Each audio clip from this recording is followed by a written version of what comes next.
वीरवार शाम का वक्त था जब मैंने अपनी शिफ्ट की आखिरी डिलीवरी की। काम का जोर बहुत ज्यादा था क्योंकि दूसरे डिलीवरी वाले ने कुछ हफ्तों से फोन उठाना और काम पर आना बंद कर दिया था, इसलिए बाकी के लोग ओवरटाइम कर रहे थे। जो पता मुझे दिया गया था वो घर शहर से थोड़ी दूरी पर था। वो जगह इतनी एकांत और लोगों की भीड़ भाड़ से दूर थी कि ऐसा लग रहा था जैसे कि वो जगह बुझी हुई रोशनी को भी निगल लेगी। मेरा नाम जैक है और यही वो रात है जब मेरे साथ यह हादसा हुआ। वो ऑर्डर शुरू से ही बहुत अजीब था। एक बड़ा पिज्जा बिना किसी टॉपिंग के, डिलीवरी के वक्त पेमेंट करने का विकल्प और साथ में एक नोट डाइनिंग टेबल पर रख देना। जिज्ञासा से भरा मैं, लेकिन इस नौकरी में मैंने कई अजीब रिक्वेस्ट देखी थी। जैसे ही मेरी बाइक बजरी वाली सड़क पर चढ़ी, मुझे उस जगह से अजीब सी अनुभूति होने लगी। जरूर कोई गलती हुई है। मैंने दोबारा जीपीएस चेक करके खुद से कहा, लेकिन लोकेशन तो बिल्कुल सही थी। जैसे ही मैं पिज्जा बॉक्स हाथ में लेकर मुख्य द्वार की तरफ गया, हवा ठंडी हो गई। मैंने इस उम्मीद में दरवाजा खटखटाया कि कोई खोलेगा नहीं, और वैसा ही हुआ। कोई नहीं आया, इसलिए मैंने नॉब घुमाया और दरवाजा खुल गया। हेलो, मेरी आवाज अंदर के अंधेरे में कहीं गुम सी हो गई। Pizza delivery. कोई जवाब नहीं आया। घर के अंदर का हिस्सा परछाइयों से घिरा हुआ था। हवा में धूल के कण उड़ रहे थे। खुली हुई खिड़कियां, टूटे हुए फ्रेम्स और अजीब तस्वीरें। मैंने अंदाजा लगाते हुए डाइनिंग रूम देखा। मेरे पैरों की आवाज उस लकड़ी के फ्लोर पर गूंज रही थी। जैसे कि नोट में निर्देश दिया गया था। टेबल वहीं था, लेकिन वो खाली नहीं था। धूल से भरा एक बढ़िया बर्तनों का सेट वहां रखा हुआ था। यहाँ तक कि पूरी टेबल धूल की मोटी चादर से ढकी हुई थी। लेकिन सबसे ज्यादा हैरान कर देने वाली बात ये थी कि वहाँ पर पिज्जा बॉक्स के आकार वाली जगह एकदम साफ थी। मैंने बॉक्स वहाँ रख दिया। ये बहुत अजीब है, मैंने जोर से कहा और वहाँ से निकलने का फैसला कर लिया। और तब मैंने सुना मेरे पीछे वाली कुर्सी को हल्के से खिसकने की आवाज। मैं तेजी से पीछे बढ़ा, लेकिन वहाँ कोई नहीं था। मेरा दिल जोर से धड़कने लगा, पर जैसे ही मैं वापस जाने के लिए दोबारा घूमा, मैं जम गया। मुझे एहसास हुआ कि दीवार पर लगी तस्वीरें बदल गई हैं। पहले जहाँ पहाड़, नदी और अजीब अजीब सी तस्वीरें लगी हुई थी, अब वहाँ लोग दिखाई देने लगे थे, मुस्कुराते हुए, लेकिन उनकी आंखों में खोखलापन झलक रहा था। मेरे अंदर का डर बढ़ने लगा। मैं भागते हुए दरवाजे तक गया, लेकिन वो खुल ही नहीं रहा था। ये खुल क्यों नहीं रहा? मैं हाफने लगा। मेरी सांसें कमरे की ठंडी हवा में धुंधली होती हुई दिखाई दे रही थी।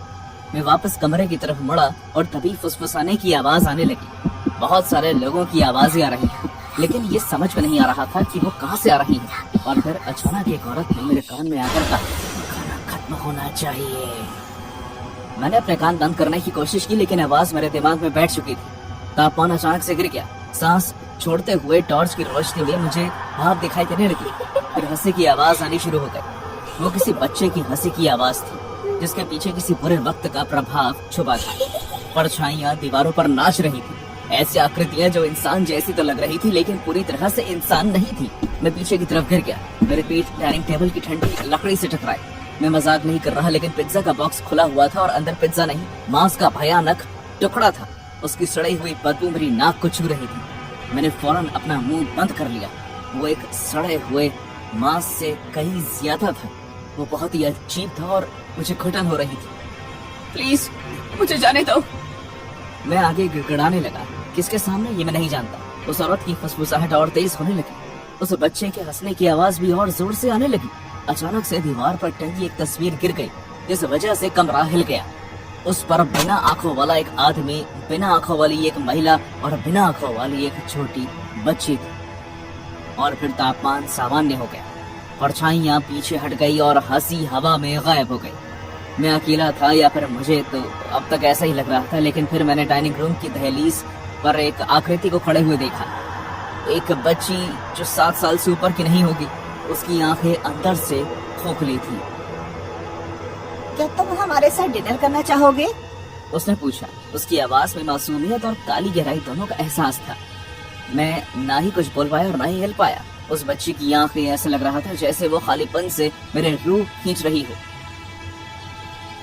मैं नहीं, मुझे जाना होगा।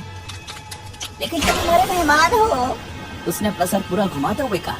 उसने अपना सर इतना घुमा लिया था कि अब उसकी पीठ के ऊपर उसकी आंख, नाक, कान वो दिखाई दे रहे थे। और खाना भी खत्म नहीं हुआ। जब उसने बात करना शुरू किया तो हमारे आसपास की हवा में तनाव और भारीपन बढ़ गया। जैसे कि उसकी बातों में इतनी गहराई थी कि कमरा भी उस अंधेरे से भर गया। मैंने बहुत हिम्मत जुटाकर उससे कहा, मैं इस जगह का नहीं हूँ। मैंने उससे कहा। मेरी आवाज में डर साफ झलक रहा था। वो लड़की सिर्फ मुस्कुराई। उस मुस्कान में छल दिखाई दे रहा था। कोई भी नहीं होता जब तक वो यहाँ नहीं जाती। रात के अंधेरे में गुम होने से पहले उसने ये रहस्यमय जवाब दिया और मुझे अकेले उस जगह पर छोड़ दिया। मेरा दिल जोर जोर से धड़कने लगा। मैं वहाँ से भागने का कोई रास्ता ढूंढ रहा था। दीवारों पर लगी तस्वीरें मुझे देख रही थी। उनकी नजर मेरी हर हरकत पर थी। मैं जहाँ जहाँ जाता उनकी आंखें वहाँ वहाँ मेरा पीछा करती। मेरे साथ छल किया गया था, इस भाव से मैं उभर नहीं पा रहा था। डरते हुए मैंने खुद को खिड़की से बाहर फेंक दिया, लेकिन टूटने की बजाय मुझे ऐसा लगा जैसे मैंने दीवार पर छलांग लगाई हो। इस वजह से मेरे कंधे पर चोट लग गई। जब मुझे एहसास हुआ कि मैं सिर्फ एक जाल में फंसा हुआ चूहा था, मेरी समझ से परे ताकतों का एक खिलौना, तो मुझे घबराहट होने लगी। तब जाकर उस घर ने अपना असली भयानक रूप दिखाना शुरू किया। मेरे पैरों के नीचे जमीन हिलने लगी। एक महिला के जोर से चिल्लाने की आवाज पूरे घर में गूंजने लगी और उस बच्ची के पीछे मैंने आखिरकार एक आकृति को देखा। खून से लथपथ रात वाले कपड़े पहने एक मोटा आदमी चुपचाप बैठकर मुझे देख रहा था। फर्क सिर्फ इतना था कि उसकी आंखें नहीं थी, सिर्फ खोखलापन था। आओ हमारे साथ डिनर करो, उस बच्ची ने फिर से कहा। मैं हद से ज्यादा डरा हुआ था, इसलिए मैंने उसकी बात मान ली। मैं धीरे से डाइनिंग टेबल की तरफ गया। मैंने मांस का एक टुकड़ा उठाया और उसे मुंह में डालने से पहले आंखें बंद कर ली। मैंने हार मान ली थी। मैंने एक बाइट ली और अचानक मुझे ब्रेड जैसा स्वाद महसूस हुआ। जब मैंने अपनी आंखें खोली तो एक बार फिर खुद को खाली, धूल भरे, जीवनहीन कमरे में पाया। बिना आंखों वाली अजीब आत्माएं जा चुकी थी। उस औरत के चिल्लाने की आवाज बंद हो गई और मैंने सिर्फ खुद को वही पिज्जा खाते हुए देखा जो ऑर्डर किया गया था। आसपास सिर्फ शांति थी। मैं शीशे में खुद को देख पा रहा था। मेरी आंखों से आंसू बह रहे थे। इन सब के बीच एक नई आवाज ने कमरे की खामोशी को चीरा। फोन बजने की आवाज। उसका स्वर तेज और परेशान कर देने वाला था। मेरा फोन। मेरे हाथ कांप रहे थे और बहुत ही मुश्किल से मैंने फोन उठाकर जवाब दिया। हेलो जेक, मैं बात कर रहा हूँ। दूसरी तरफ से जवाब आया। मैंने आवाज पहचानी। वो मेरा मैनेजर था। तुम्हें इतना वक्त क्यों लग रहा है? तुम 2 घंटे से बाहर हो। 2 घंटे? ऐसा नहीं हो सकता। ऐसा लग रहा था जैसे मुझे इस घर में आए हुए बस कुछ मिनट हुए हैं। मैं फंस गया हूँ, मैं हांफते हुए कहा। प्लीज, तुम्हें मेरी मदद करनी है। वो ये जो घर है, उस घर का पता अभी कुछ पल पहले मुझे अच्छी तरह याद था, लेकिन अब समझ में नहीं आ रहा था। वो घर मुझे कुछ याद नहीं आ रहा था और मैं रोने लगा। जैक, शांत हो जाओ। कौन सा घर? तुम्हारी कोई भी बात समझ में नहीं आ रही। मैं इधर उधर देखने लगा, कोई ऐसी चीज जो मुझे रियलिटी में वापस ले आए। और तब मैंने ध्यान दिया, वो पिज्जा बॉक्स टेबल पर रखा हुआ था, लेकिन पूरा का पूरा पिज्जा गायब था, खा लिया गया था। ये किसने खाया था? जेक, मेरी बात सुनो। सिस्टम पर तुम्हारे नाम का ऑर्डर क्यों दिखाई दे रहा है? क्या? तुम्हारे द्वारा किया गया ऑर्डर, तुम्हारे नंबर से। मुझे इस बात पर यकीन नहीं हो रहा था। मैंने फौरन पिज्जा ऐप खोली और उस ऑर्डर की डिटेल्स को चेक किया। सदमे के मारे मेरे हाथ से फोन गिर गया। मेरा दिमाग दौड़ने लगा जैसे ही मुझे एहसास हुआ कि वो ऑर्डर मेरे नाम पर किया गया था। मैंने जल्दी से अपना फोन उठाया और पीछे मुड़कर देखा कि दरवाजा खुला हुआ था। मैं ऐसे बाहर भागा जैसे मेरी जिंदगी उस दरवाजे पर निर्भर थी। आखिर में मैं उस डिलीवरी लड़के से मिला जिसने काम पर आना बंद कर दिया था, और मुझे पता चला कि वो भी ठीक इसी तरह के घर में एक बार फंस गया था जैसे कि मैं, और उसने भी मेरी ही तरह इस तरह के हादसे का सामना किया था, जो तब जाकर खत्म हुआ जब उसने उसी पिज्जा को खाया जो वो डिलीवरी के लिए लेकर आया था। पिज्जा प्लेस ने फौरन अपने सिस्टम पर अपडेट कर दिया कि वो इस जगह का ऑर्डर फिर से ना ले, और कोई भी और डिलीवरी लड़का फिर उस घर में वापस नहीं गया।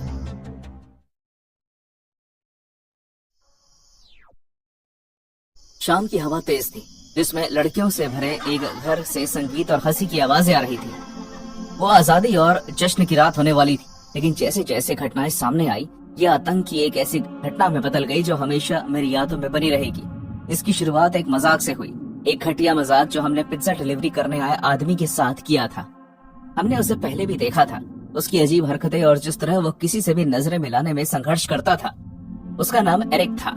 हम उसके बारे में इतना इसलिए जानते थे क्योंकि एक बार उसे मुस्कुराता हुआ देखने की उम्मीद में हमने उससे बात की थी। उस रात नशे में होने की वजह से मैं बहुत रोमांचक प्रभाव में थी और हमने बात को आगे बढ़ाने के बारे में सोचा। क्योंकि मैं लड़कियों के इस ग्रुप में नई थी, इसलिए मुझे आगे जाकर उस आदमी से फ्लर्ट करने के लिए कहा गया और उसे इस बात पर यकीन दिलाने की चुनौती दी गई कि वो पार्टी का हिस्सा बन सकता है क्योंकि लिस्ट में उसका नाम डाला गया है। इसी के साथ हमने चुपके से इंस्टा लाइव ऑन कर दिया। भाईजान, मैंने रस भरी आवाज में कहा, हम सब तुम्हारा इंतजार कर रहे थे। पार्टी तब तक शुरू ही नहीं होती जब तक तुम नहीं आते।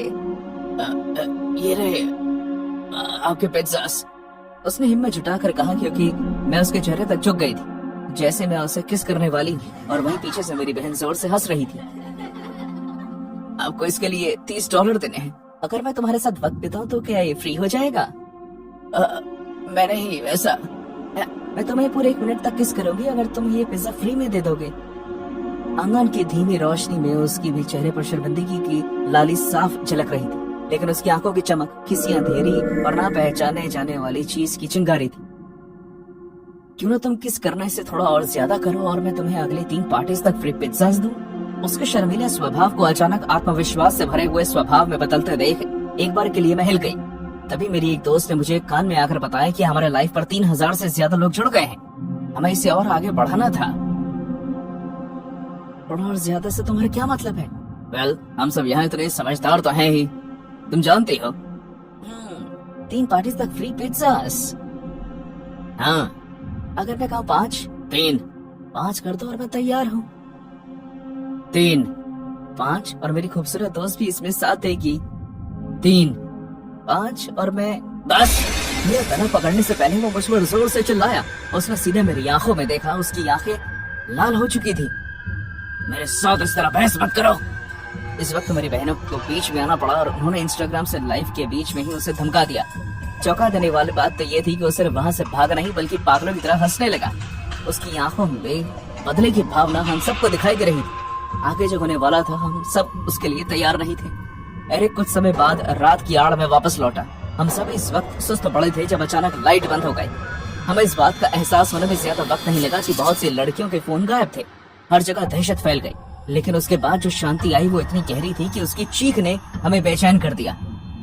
और फिर दरवाजे पर दस्तक हुई, जानबूझकर बहुत तेज। मैंने उसे लिविंग रूम में देखा। वो एक खिड़की के आगे खड़ा हुआ था जहां से चांद की रोशनी में उसकी परछाई दिखाई दे रही थी, जो किसी राक्षस के रूप से कम नहीं लग रही थी। जब वो बात करता तो उसकी आवाज बिल्कुल शांत लगती, उस आतंक से बिल्कुल विपरीत जो उसने हमें कुछ देर पहले दिया था। तुमने मुझे अपने खेल का मुख्य हिस्सा बना लिया, उसने सर टेढ़ा करते हुए कहा। वो मुझे ऐसा देख रहा था जैसे मैं कोई नमूना हूँ। अब तुम मेरे खेल की मुख्य पात्र बनोगी। अचानक बेसमेंट से जोर की आवाज आई। मैंने 1 सेकंड के लिए उस तरफ देखा और उतने में ही एरिक गायब हो गया। मेरी सबसे खास दोस्त जेनिफर, जो उस मजाक के समय सबसे ज्यादा जोर से हंस रही थी, बेसमेंट में मिली। उसके होठों को कान तक काट दिया गया था, उसकी आंखों को निकाल दिया गया और उनकी जगह पिज्जा की टॉपिंग पेपरोनी रख दी गई। इससे पहले कि हम समझ पाते कि ये क्या और कैसे हुआ, हमने 2nd फ्लोर के बाथरूम से चिल्लाने की आवाज सुनी। लीजा और मरीसा, 2 जुड़वा बहनें, गीले कपड़ों में बाथरूम में लेटी हुई पाई गई। उन्हें मुश्किल से उसमें फिट किया गया था। टब उनके खुद के खून से भर गया था, जो उनका गला काटा होने की वजह से उनके शरीर से निकल रहा था, और उनके मुंह में एक पिज्जा का स्लाइस ठूस दिया गया था। एरिक की उपस्थिति और भी ज्यादा बेशर्म हो गई। उसने बार बार हमसे मिलना शुरू कर दिया। वो हमें डरा हुआ देखकर बहुत खुश हो रहा था। उसे ऐसा लगने लगा जैसे उसने हम पर विजय पाली है। उसका गुस्सा अजीब था। थोड़ी सी बात पर वो गुस्सा हो जाता। उसके मूड का किसी को पता नहीं चल रहा था। वो कभी भी खतरनाक रूप ले लेता। हमने भागने की कोशिश की, लेकिन दरवाजे बंद थे, हमारे फोन गायब थे, और नशे में होने की वजह से हम ज्यादा कुछ सोच नहीं पा रहे थे। तुम्हें लगता है कि तुम मुझसे जीत सकती हो? उसने मुझे चुनौती दी और मुझे किचन में घेर लिया। उसकी गर्म सांसें मुझे अपने चेहरे पर महसूस हो रही। उसकी आंखों में अंगार था। पहले मैं तुम्हारी सहेलियों का अच्छे से ध्यान रखूंगा। मैं चाहता हूँ कि धीरे धीरे तुम्हारे जहन में उतर जाए, और जब तुम भीख मांगोगी मैं तुम्हें तड़पा कर मारूंगा। तब मुझे एहसास हुआ कि वो सब पर अपना कंट्रोल रखना चाहता है। उसके आगे हार मान लेना उसकी कमजोरी है। ये खतरनाक खेल था, एक पागल आदमी के साथ छल करना, लेकिन मेरे पास कोई रास्ता नहीं था। मुझे उसे बात करते रहने की जरूरत थी, किसी भी तरह उसका ध्यान सिर्फ मुझ पर रखने की। एरिक, तो पहले से जीत चुके हो, हम डरे हुए हैं, तुम जानते हो ना, और तुम यही तो चाहते थे। ओह, ये तो बस शुरुआत है जाने मन। उसकी धमकी से हम घबरा गए। जिस भयानक मंजर को वो वादा करके गया था वो अभी आना बाकी था। एरिक हमारे दिमाग से खेल रहा था। उसकी हर चाल हमें एक दूसरे से दूर करने की थी, ताकि हम उम्मीद की कोई भी किरण अपने अंदर ना जगा सके। जैसे जैसे रात बढ़ती गई, उसके टेढ़े मेढ़े खेल के नियम साफ होते गए। वो चाहता था कि हम अलग अलग होकर डरे हुए पूरी तरह से उसकी दया पर निर्भर हो जाएं। वो कभी कभी सामने आता, कभी अंधेरे में हलचल करते हुए, कभी पूरी तरह से अपनी भयानक उपस्थिति दिखाते हुए। उसकी डरावनी हंसी इस बात का प्रतीक थी कि उसका हम पर कितना वश था। उस रात का अंत होते होते हमें काफी चीजें समझ में आ गई। हमें कुछ ही मिनट के समय में 6 लाशें मिली, जिन पर भयानक किस्म के निशान थे। लेकिन इस वक्त तक एरिक ओवर कॉन्फिडेंस में आ गया था। उसका मेरे साथ बातचीत का वक्त और लंबा और तानों से भरा हो गया था। ऐसे ही एक मुलाकात के दौरान मुझे अपना मौका नजर आया। उसने मुझे लिविंग रूम में कोने में फिर से घेर लिया। उसके हाथ में खून से लिपटा एक तेज धार का चाकू था। चांद की रोशनी उसके पापी चेहरे पर पड़ रही थी। तुमने देखा ना काली, गलत आदमी से पंगा लेने का अंजाम। मैं तुम्हारे 3 और दोस्तों को सुलाने के बाद तुम्हारे पीछे आऊंगा। अगर तुम अभी भी हार नहीं मानना चाहते तो। उसका ध्यान मुझ पर, उस डर पर जिसे वो मेरी आंखों में देखने की उम्मीद कर रहा था, इतना था कि उसका ध्यान उस भारी किताब पर गया ही नहीं जो मैंने चुपचाप शेल्फ से उठा ली। पूरी हिम्मत और जोर लगाते हुए मैंने उस किताब के कोने से उसके सर पर दे मारा। उसके प्रभाव से वो लड़खड़ा गया और चाकू जमीन पर गिर गया। ये वो मौका था जिसकी मुझे जरूरत थी। जैसे ही उसका ध्यान खुद को संभालने पर गया, मैं चाकू की ओर लिपटी और मैंने उसे उठा लिया और बिना किसी संकोच के एरिक को नियंत्रण हासिल करने दिए बिना एक्शन लिया। मैंने एक चीख के साथ, जिसमें कुछ हद तक डर और कुछ हद तक गुस्सा, चाकू घुमाया। वो सतर्क हो गया। ब्लेड उसके चेहरे पर जाकर लगा और वो गिर गया। उसके चेहरे पर सदमे का भाव था। शोर सुनकर बाकी लड़कियां भी भागते हुए आ गई और उन्होंने मुझे एरिक पर चढ़े हुए देखा। मेरे हाथ में चाकू और स्वभाव में सबकी जान बचाने का संकल्प था।